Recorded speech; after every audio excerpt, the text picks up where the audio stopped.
Alright everyone, the Brazilian Grand Prix sprint race took place yesterday at the Sao Paulo Interlagos circuit. So let's have a look at the 5 things we learned, the 5 main highlights of the third distance Grand Prix race, the sprint race as is known to everybody else, and basically go through what it means for the championship of course as well, where McLaren got off to the perfect start this weekend. Of course they got 1-2 in sprint qualifying on Friday evening, and they did the same thing in the race too, a 1-2 finish for the Prix team. Oscar Piastri led the majority of the race, but eventually was told to move out of the way for Lando Norris, who took a sprint victory and got maximum points in his hunt to overtake Max Verstappen and win the Drivers' World Championship, where, in all honesty, it looks as though he's got a decent chance of making a big dent into the championship lead for Max Verstappen this weekend. Now, Max Verstappen was challenging Oscar Piastri for second place on the last lap, but his antics on the restart for the virtual safety car ended up getting him a 5-second penalty, which put him behind Charles Leclerc at the end. So the second thing we learned is that Max Verstappen is still getting penalties and he's off the podium for the sprint.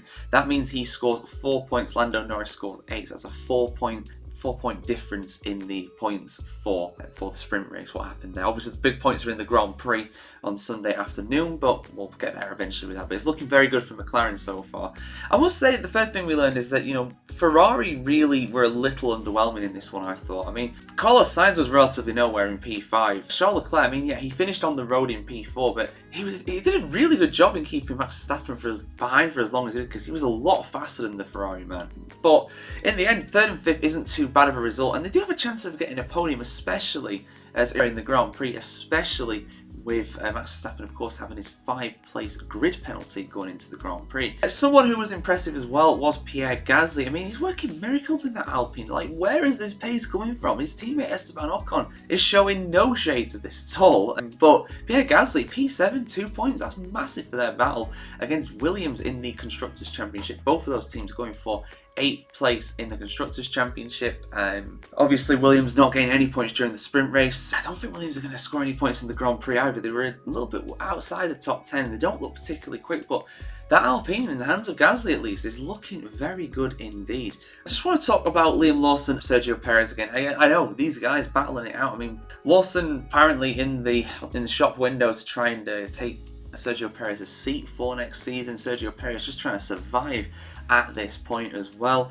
This time there were no afters with it, to be honest with you. It was a relatively clean battle. There was no nastiness at all. I think Lawson has kind of accepted what he needs to do now, to be honest. But it was still a good finish for him. I think he finished up in P9.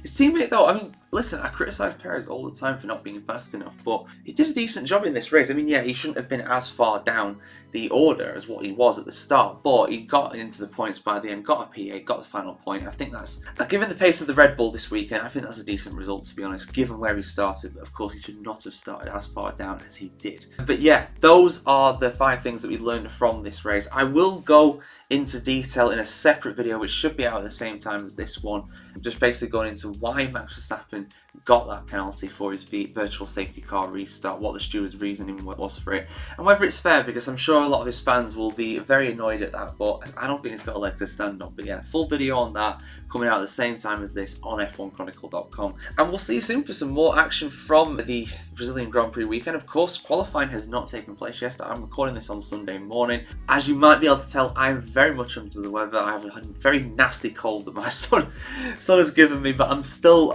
here to, kind of react to all these Formula 1 events and everything. So if I'm not quite at my usual 110% self, that is why, so I do apologise for that. But yeah, I'll be reacting to qualifying, reacting to the race, and going into detail about, why Max Verstappen's got a penalty for the sprint race. So yeah, we'll see you very soon for some more content here on the F1Chronicle.com. Like, share, comment, subscribe, ring the bell as well, and we'll see you very soon, guys. Have a good one.